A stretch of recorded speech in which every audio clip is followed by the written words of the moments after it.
کرتا. اب کیا ہوا؟ دن بھر مالک کی خدمت، رات میں جو ہے اللہ اکبر اللہ کی عبادت میں ہے. ایک دن ہوا کیا، یہ معمول کے مطابق اپنے طریقے کے مطابق رات میں اپنی اس جھوپڑی میں عبادت کر رہا ہے. اتفاق کی بات، اس کا مالک آتا ہے اور اس کے مالک کی نظر اس کی جھوپڑی پر پڑتی ہے. کیا دیکھا؟ نور کی قندیل ٹک رہی ہے، لٹک رہی ہے، نہ آسمان سے لگی ہے نہ زمین سے لگی ہے، نور نکل رہا ہے اور اس کی جھوپڑی میں نور نور نور داخل ہو رہا ہے. اور یہ وہی سجدے میں جا کر کہتے ہیں اللہ میں دن بھر تیری عبادت نہیں کر سکتا کیونکہ میرا دنیا کا بھی مالک ہے مولا.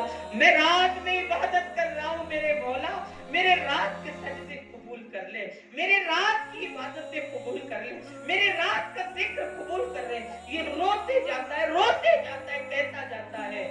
مالک کھڑا رہا دیکھتا ہے، یار یہ تو بڑا پہنچا ہوا غلام ہے، عابد زاہد غلام ہے، نیک متقی غلام ہے، پرہیزگار اور جو ہے تقوی شعار غلام ہے.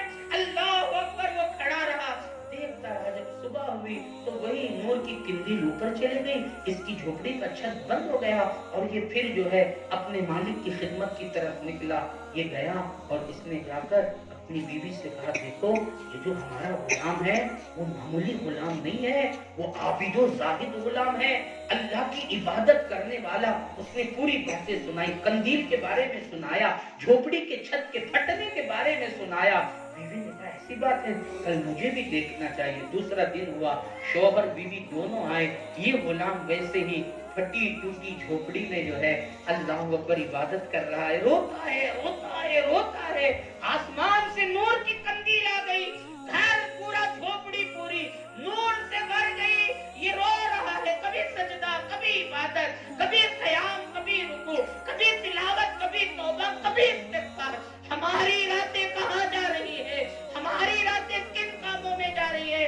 ذرا سوچو نوجوانوں. ہماری راتیں انٹرنیٹ پر نہیں، ہماری راتیں رب کی عبادت کے لیے جانا چاہیے، خدا کے سجدے کے لیے جانا چاہیے. شوہر نے بھی دیکھا، بیوی نے بھی دیکھا. بیوی نے کہا دیکھو یہ بڑا نیک ہے، لہذا کل صبح ہوتے ہی تم اس کو آزاد کر دینا. کہا ہاں ہاں میں اس کو آزاد کر دوں گا. صبح ہوئی ہونے کے بعد جو ہے مالک نے غلام کو بلایا. کیا تھی عبادت دیکھے. آج ہم حج کر کر آتے ہیں، کوئی ہمیں حاجی نہ کہے بڑا غصہ آ جاتا ہے. ارے میں حج کر کے حاجی نہیں بولتا ہے، کارڈ میں الحاج نہیں لکھا ہے. ارے تیرا حج تو اسے دکھانے کے لیے تھوڑی کیا تھا، کارڈ میں نام کے لیے تھوڑی کیا تھا. تو نے حج خدا کے لیے کیا تھا، اس لیے خدا کو راضی کرنے کی کوشش کر. 4 دن کی نمازیں پڑھ لیے. اللہ اکبر. اپنے آپ کو بہت بڑا ترن خاں سمجھتے ہیں، مگر دیکھے اللہ اکبر غلام کو مالک نے بلایا. کہا جاؤ آج میں تمہیں آزاد کر دیتا ہوں، اب کل سے میرا کام کرنے کی ضرورت نہیں. اللہ اکبر. غلام نے کہا مالک کیا مجھ سے کوئی غلطی ہے، کیا مجھ سے کوئی خطا ہو گئی؟ اگر کوئی غلطی خطا ہوئی ہے تو ہمیں معاف کر دے مالک، مجھے معاف کر دے، مجھے معاف کر دے. اللہ اکبر. مالک نے کہا تجھ سے کوئی غلطی نہیں ہوئی ہے، بات دراصل یہ ہے ہم نے رات میں تیرے عبادت کرنے کو دیکھ لیا ہے کہ تو بڑا اللہ کا عابد بنتا ہے، بڑا اللہ کا زاہد بنتا ہے، بڑا اللہ کا متقی بنتا ہے. ارے تو بہت پہنچا ہوا بنتا ہے، لہذا تجھے غلام بنا کر میں گناہ میں پڑنا نہیں چاہتا. سن لے ہم نے تیرے سجدے بھی دیکھے، تیری توبہ بھی دیکھی، تیرے استغفار بھی دیکھے. ارے تو بڑا مقبول بنتا ہے. ہمارے گھر میں روشنیاں چراغوں سے ہوتی ہے اور تیرے گھر میں روشنی اللہ نور کی قندیل بھیج کر تیرے گھر کو روشن کرا دیتا ہے. جا جا ہم نے تجھے آزاد کر دیا، دن میں بھی عبادت کر، رات میں بھی عبادت کر، ہم نے تجھے چھوڑ دیا. اللہ اکبر. اب وہ کہتا ہے یہ نہیں، دیکھو میری عبادت کا بدلہ اللہ نے مجھے دیا، اللہ نے آزاد کرا دیا.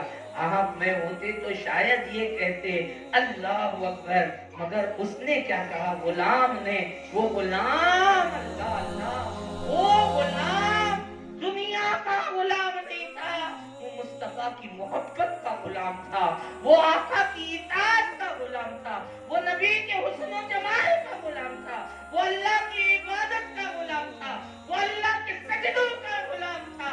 اللہ اکبر۔ مالک نے کہا جا اب ہم تجھے آزاد کرتے ہیں، دن میں بھی عبادت کر، رات میں بھی عبادت کر۔ تو اس وقت اس نے آسمان کی طرف نظر اٹھائی آسمان کی طرف، کہا اے رازوں کی حفاظت کرنے والے، اے رازوں کی حفاظت کرنے والے، تو نے میرا راز فاش کر دیا۔ توجہ سے سنیں، اے رازوں کی حفاظت کرنے والے،